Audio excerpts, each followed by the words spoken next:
Pujya Swamiji, Pujya Junior Swamiji, my dear friend Prakash Rao, and devotees of this great ashram in Mutt. I thank you very much for this opportunity to speak a few words about we as Hindus.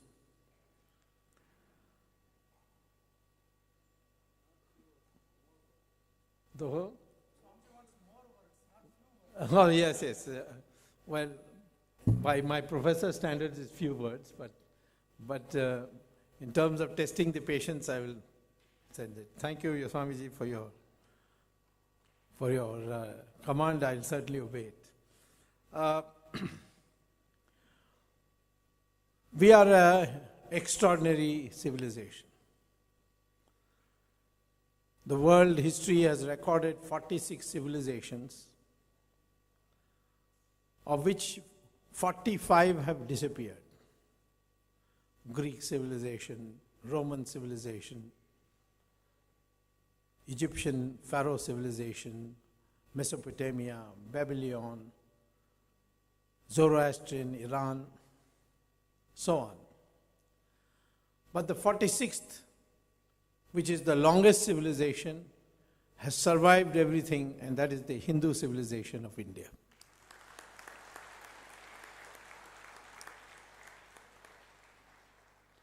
What were the characteristics that made Hindus different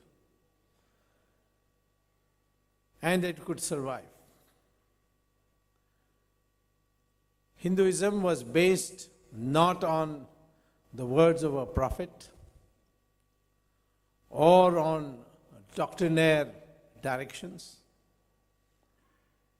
It was revelations which the rishis recorded and put it in books, where part of it, particularly on behavioral aspects, which we call as the smritis, could be amended from time to time depending on new experiences. Our rishis were never wrong. Long before Europe ever even thought about it, our rishis used to say that the earth goes round the sun. Whereas in Europe, for a long time it was believed that it is the sun which goes round the earth, and that's what is perceived. It looks as if the sun is going around the earth. And Galileo made bold to say that's not so, that his researches show that it is the earth which goes round the sun. A poor man had to go to jail, was tortured, and ultimately had to recant. So therefore, this scientific approach of Hinduism, of looking at the reality and then translating it into theory, it is that which has kept it vibrant. And throughout our centuries, it is the Swamijis and the sadhus and the sannyasis who have kept this religion alive. And that is why we have two parts to our religion: the religious precepts and the behavioral aspects, which we call as Hindutva. Hindutva means Hinduness, by which we mean the way we behave towards our elders, the way we behave to our sadhus and sannyasis, the way we behave towards our wives, or our wives towards the husbands, father to the son, father to the mother. These relationships that constitute Hindutva is unique. And it is that which has kept the fabric alive. While the world is seeing increasingly nuclear families where people forget their parents, forget their brothers and sisters, here it's an interlocking arrangement which always can be relied on in moments of crisis. So even though in our country we don't have social security, state protection, insurance, The society survives because of this interlocking arrangements in every family. So, therefore, Hinduism's first principle is it's a vibrant religion which relates to reality. Hinduism does not have a prophet, as I said, as Christianity does, as Islam does. It doesn't have a book. In fact, we have many books, and they vary in their abstraction. And at the same time, we don't have a temple or a church or a mosque. And it is in the districts, every district you will find these sadhus and sannyasis keeping the religion alive and kept it throughout. I was once asked by a Saudi Arabian who was studying religious histories of the world. He asked me, what is the secret of Hinduism that it has survived so long despite all the onslaughts? So I told him that by onslaughts you mean the Islamic onslaught and the Christian onslaught through the British. He said, yes. For us Muslims, what is puzzling is that every other country that we conquered, we were able to convert it to 100% Muslim or got wiped out. But in your country, and he gave me examples of countries which got converted. Iran, Zoroastrian country, got converted to 100% Islam. Mesopotamia, Babylon, which now become Iraq. Egypt. Europe was converted to Islam, to Christianity in 5 decades. But here there were 800 years of Islamic rule, 200 years of Christian rule through the British. And yet, even today, overwhelming majority of the population of India is Hindu.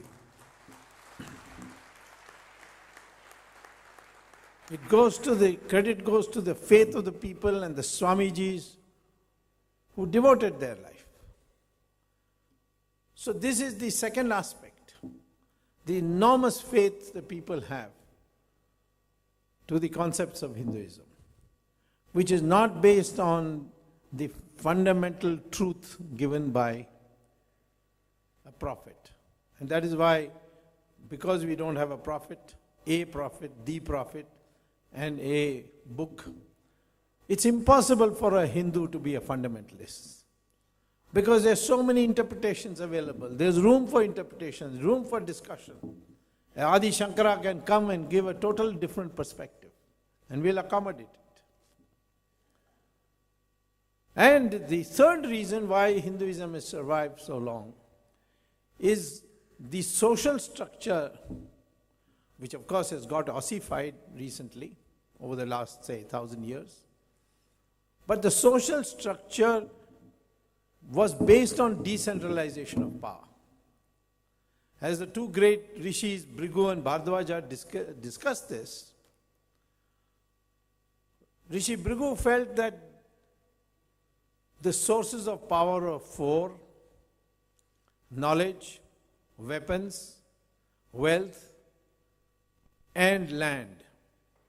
And these should be decentralized and not in hands of one person. So if a person has knowledge, he will not have the other 3. Or if he specializes in knowledge, he will not have any of those other 3. So then came this class of rishis, munis, swamijis, who became the preachers of knowledge. But they lived very simply. They lived without any wealth, without any weapons, without any land. They didn't live for themselves. Even if they were living in a palace, for example, many of the rishis used to live in palaces, but their living style was simple. And the king who had the weapons and the power to control individuals, he used to bow before him, before these learned men of the country, seek their advice, show humility by washing their feet. And therefore it was never a monarchy that as we saw in Europe, that India was. Same thing with those who accumulated wealth. There was nothing wrong with accumulating wealth. But social prestige and standing in society will not be determined by the amount of wealth you had, but by the amount of wealth you gave away in philanthropy. That would count, not how much wealth you had. Which is not so today. Today, you see, the more wealth you have, the more social status you have. So this was another aspect. And the same thing with those who had land. They had to produce for the society. We did have some people who were kept out of society, but their children were never treated as part of the same outcasted society. And we saw that when Valmiki became a Maharishi. Valmiki wrote the Ramayana. Valmiki is popularly accepted in the Dalit community as one of their own. Same thing with Veda Vyasa. He came, his mother was a fisherwoman. Kalidasa was a person who was going around in the forest cutting branches of trees. The greatest of our rishis, the rishi of rishis, Vishwamitra, was not born in a Brahmin house. He was born in a Kshatriya family. And he rose to such great heights that even the gods were scared of him. He even almost invented a parallel universe because the gods wouldn't let him entry. And ultimately, they acceded. So, and of course, if a Brahmin qualified to be a Brahmin breaks the law, he would be punished. And the Brahmins would not stand up for him. Ravan was a Brahmin. I don't know how many people know that Ravan was a Brahmin. He was born in the outskirts of Delhi in an area which is now called Noida. His wife Mandodari was from Meerut. I'm saying this to you that because Mr. Karunanidhi and his friends think that Ravan was a Dravidian belonging to Tamil Nadu and to the backward classes. Ravan was a Brahmin, went to Kailash, and Lord Shiva gave him a boon which he used to remove Kuber and occupy Sri Lanka. And when he broke the law by kidnapping Sita, he was then punished, killed by a Kshatriya. And all the Brahmins of India and all the people, all the Hindus of India worship him, Rama. So this was the way this society was structured, and that's why it has lasted so long. Now we are under a new siege. Today the Hindus are under a siege.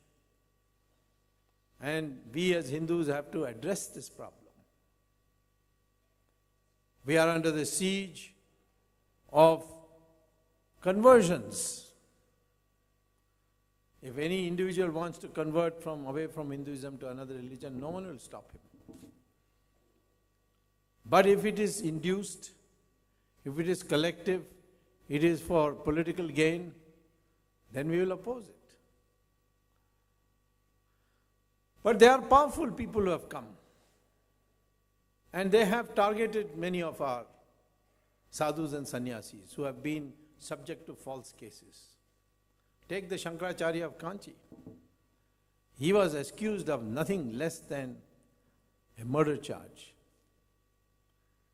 Although he's been acquitted by the lowest court in a criminal trial, the Sessions Court, he has been freed from the conviction by the lowest court, When his bail application came before the Supreme Court said, we cannot quash this case even though we see no evidence of it whatsoever, and gave him bail.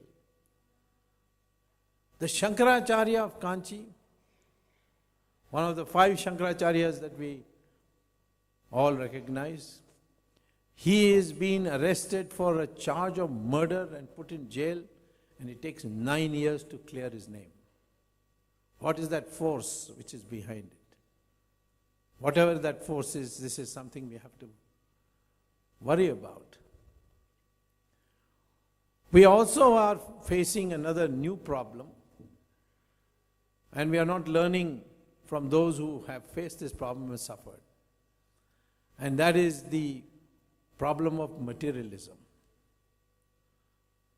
Materialism means acquisition of wealth for its own sake. Does it produce happiness? Obviously not. Because wherever I go, the ashram here, or Sri Ravi Shankar's, or Swami Dayanand Saraswati's, I see large number of Westerners there.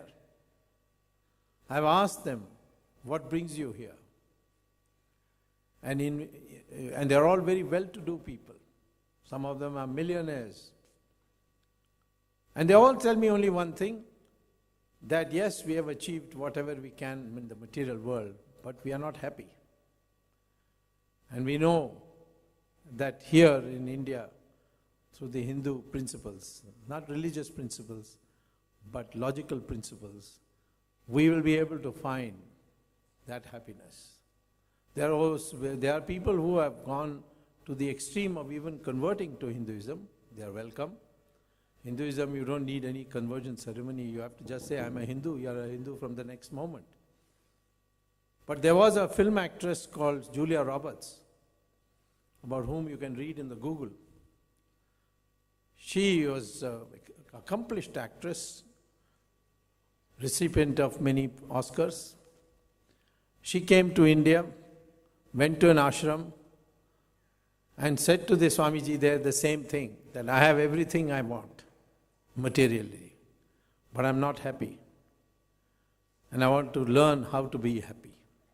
She spent some time in the ashram, returned back to the United States, called a press conference, and declared that she and her whole family had converted to Hinduism.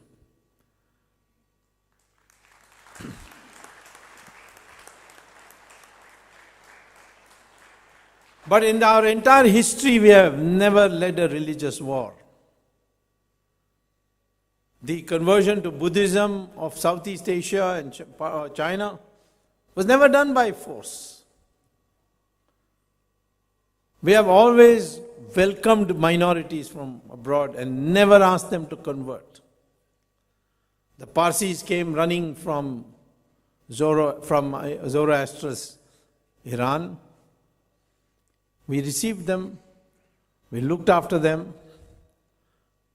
we built their fire temples for them, and today they are the most prosperous community. They are everywhere in high places, vastly disproportionate to their strength.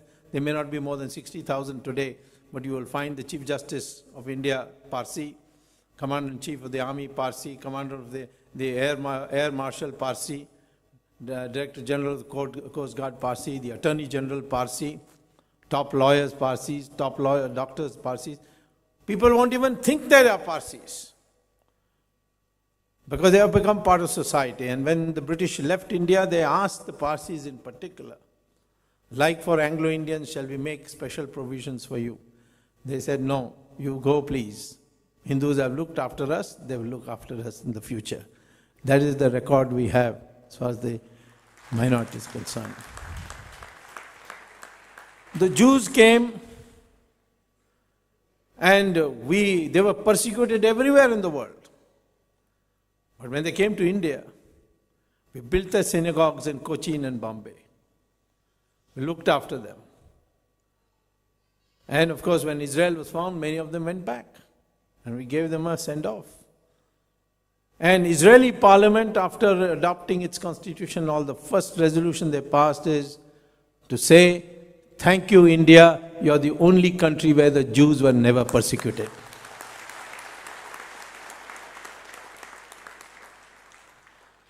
In this context, I want to say that the Hindus are facing a special problem, and that is the question of Islam.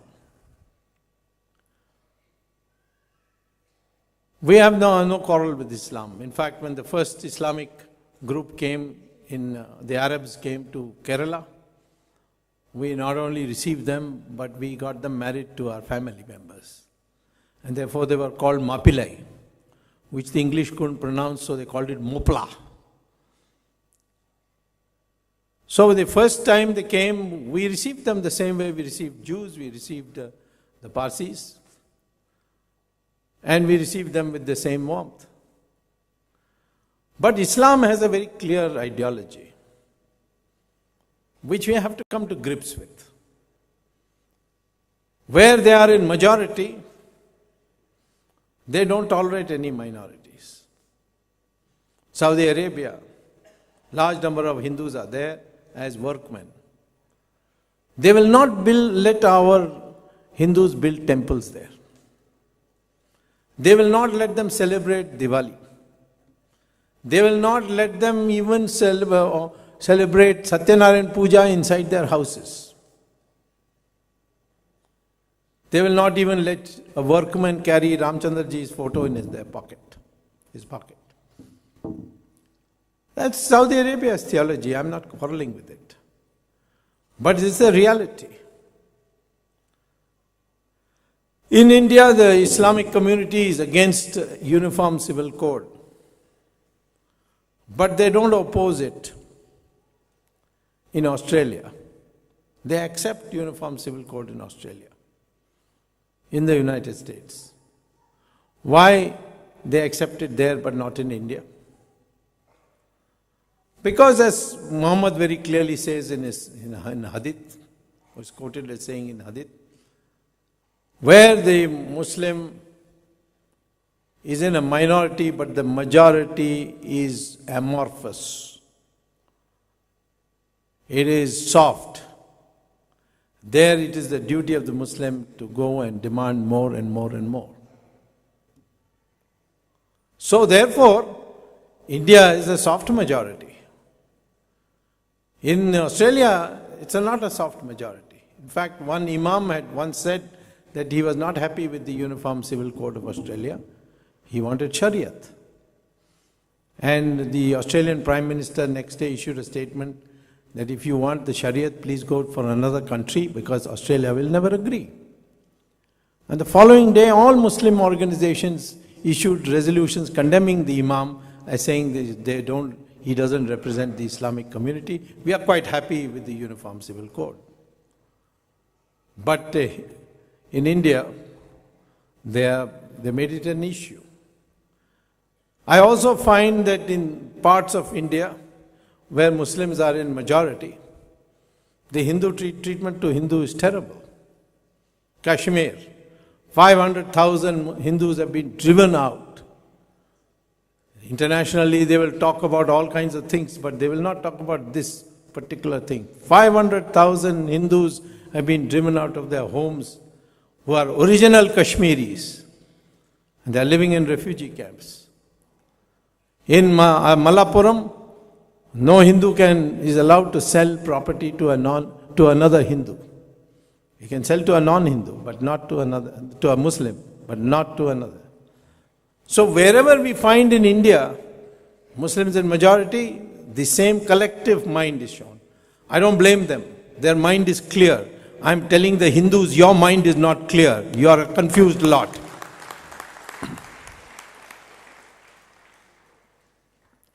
When Mahabharata was going on,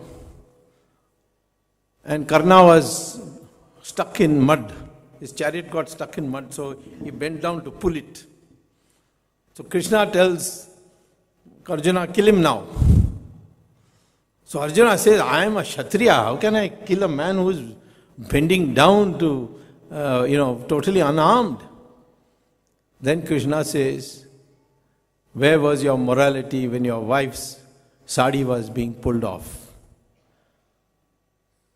This is the time when you have to even out, you must kill him. When Ram hid behind a tree and killed Bali, Bali, before dying, said to Ram, call yourself a Maryada Purushottam, and you have killed me by hiding behind a tree? You should have come before me and had a regular battle. I would have had respect for you. I would have died happily. But you hid behind a tree. Where is your morality, Maryada Purushottam? So Ram explains to him, who are you to give me lectures on morality? You stole Sugriva's wife. You stole his kingdom. Morality is between two moral people. It is never between an immoral person and a moral person.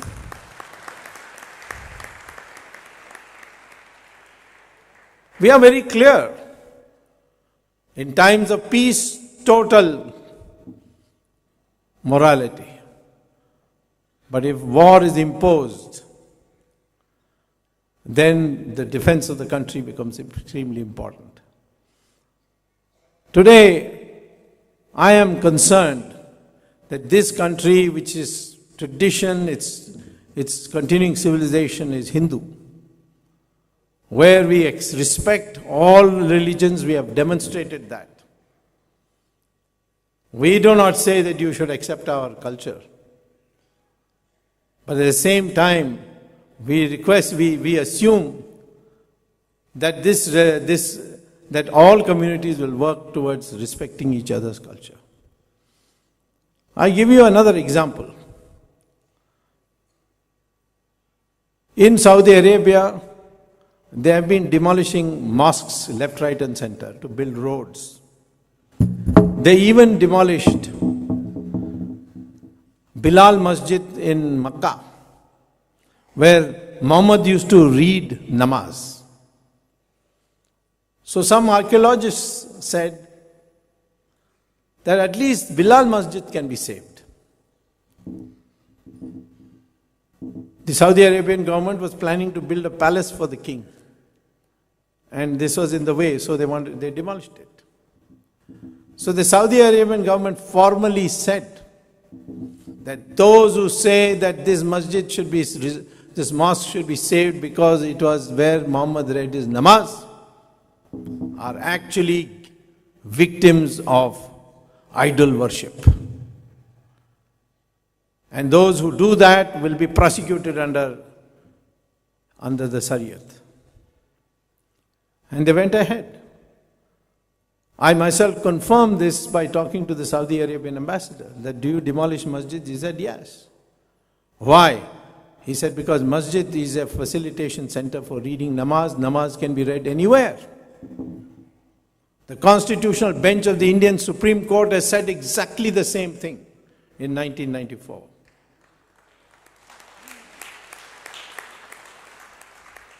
So there are many masjids which have been built by demolishing temples. 3 are very prominent. Vrindavan, in Ayodhya, in Kashi Vishwanath. Of course, there are probably 300,000 temples which have been so demolished, but I am not concerned with those. Can't go back too far in history. But these are special punyasthans for us. I would assume that the Hindus and the Muslims should be able to sit together and work out a compromise by which the Muslims agreed to build another masjid a little away. Because after all, for us, temple is something special. A temple is always a temple. When I was law minister, this matter came to me when a Nataraja statue, which a farmer had accidentally discovered while ploughing, and so he dug up the ground and he brought out this Nataraja statue in the Tanda pose, the great dancing Nataraja, and he showed it to everybody. It was from a temple which was in disuse in Tanjavur. Some touts came to know, they came to this farmer and said, we'll give you 25,000 rupees for this. Will you sell it to us? So he said, I don't know where to keep it, so take it. 25,000 is a lot of money. I'm now talking about 1974 or 75 when it happened. The matter came to me in 1990 because the touts went to England and sold it to an auctioneer. And an auction was going to take place in 1990. And so I sat with our books and saw that Indian temple is always a temple. Why? Because we do Prana Pratishtha Puja. Prana Pratishtha Puja means the Lord enters the idol. And once the Lord enters the idol, He becomes the owner of the temple.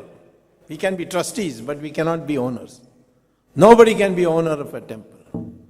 It's the Lord who is the owner. And therefore, forever it is a temple. And this is the argument we moved in the House of Lords in England. It's a judgment is there. 1991 judgment. Where the House of Lords has said, return. Because the auctioneers said, we bought it for 25,000. And it is ours. No one was worshipping it. It was lying under the ground. And therefore, we have a right to sell it. It's our right. But the court held, maybe the temple is in disuse. But once the Prana Pratishtha Puja has been completed, whether the idol is being worshipped or not, whether the bhaktas are going to the temple or not, it shall always remain a temple and therefore return the Nataraja statue to the temple. So there you are. If that is so, then Vrindavan temple will always be a temple. If that is so, then Ayodhya temple will always be a temple. And so will be the Kashi Vishwanath temple. I think here, an assertive Indian, I am not calling for any unauthorized action. I am saying a legitimate government has a right to take this up and see to it that a compromise is worked out. And I am 100% certain that when a compromise is attempted, the government, the Muslim community would be ready. I tried it as a law minister. We came very close to an agreement, but unfortunately our government fell and the successor Narasimha Rao government could not stop the mobs from unauthorizedly breaking the masjid. So I am pointing out to you this because today a Hindu mindset is essential for keeping our culture continuing to exist. And a Hindu mindset is not aimed at anybody else. It's aimed at improving yourself. The caste system, the Varna system has become out of date. It is not possible, according to me, to reform it. We should now forget about it and treat ourselves as nothing but Hindus, Hindus first and Hindus last as far as our religion is concerned.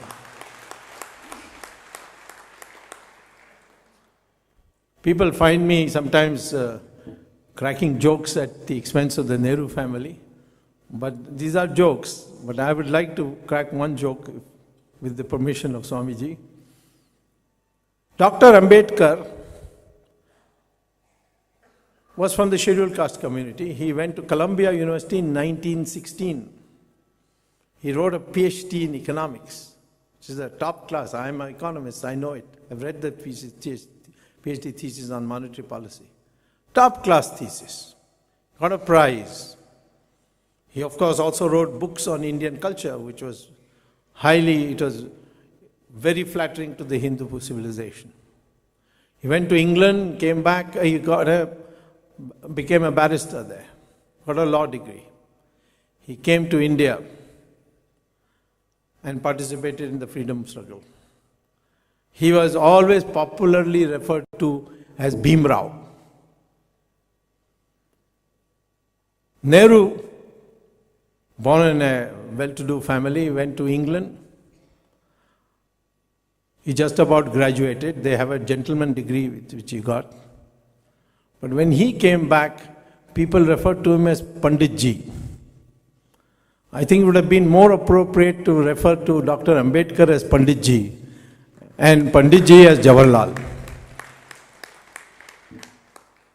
These are what the caste ossification has done.